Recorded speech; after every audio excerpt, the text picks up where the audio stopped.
Europe 1, les pieds dans le plat. L'histoire vraie ou pas de Pierre Bellemare. Cette histoire est, je le précise tout de suite, très célèbre. Alors ceux qui la connaissent, qui sont dans la salle, dans le public, je vous prie de garder un silence profond, merci. Si vous la connaissez autour de la table, évitez immédiatement de me donner la réponse. Si vous voulez, vous nous engueulez, hein, allez-y. Hein. Voilà. Comme il nous parle. Maxime, attention. Donc, On a jusqu'à nous midi. y allons. Nous sommes en Grande-Bretagne à la fin du 19e siècle. Ah ouais, je la connais. Un fermier qui revient de ses champs passe le long d'un étang et aperçoit un enfant qui est en train de se noyer. Sans une hésitation, le fermier se précipite, se jette dans l'eau et sauve l'enfant. De retour à la ferme, le fermier aide l'enfant à se déshabiller, puis à se sécher, et lui demande son nom. Il s'agit du fils d'un aristocrate dont la propriété jouxte les terres du fermier.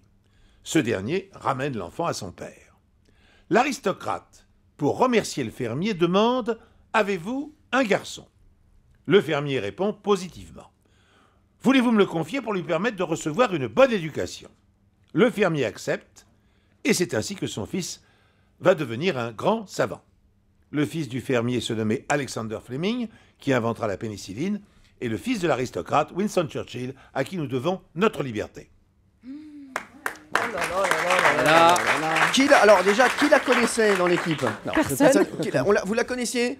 Personne ne la connaissait dans le public, vraiment. Précaution oratoire parce que je vous inutile, donc, explique. hein. Elle est belle. Ah oui, franchement, je elle est très belle. raconte tout aux auditeurs d'Europe 1. Il est arrivé ce matin, il m'a dit, écoute, Cyril, il faut que je vous parle, Cyril. Je vous explique, j'ai une histoire, mais elle est très très très connue. Hein. Donc, je sais que vous connaissez pas mal d'histoires. Hein. Ne le dites pas à l'antenne. Je crois que Pierre Bellemare n'a toujours pas réalisé que maintenant il travaille avec des buses. Oui.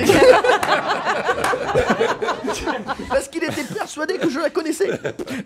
Jamais entendu parler. Bon, maintenant, s'il nous dit qu'on connaît l'histoire, Eh oui. c'est que normalement elle est vraie. Enfin, c'est ce que Indication. je me dis. Mais c'est ça le truc, Laurent oui, Guillaume. c'est exactement ce que je me dis. Je vais avoir du mal à penser faux. Non, oui, je pense qu'elle est totalement vraie. Jean-Luc Lemoyne. Moi, je n'y crois pas. De toute façon, je n'ai pas confiance en Pierre Bellemare.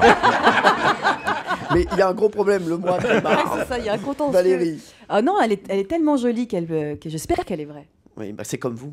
Vous Oh. êtes tellement jolie que parfois on vous croit fausse. Ouais. Et elle l'est. Maxime Le Forestier.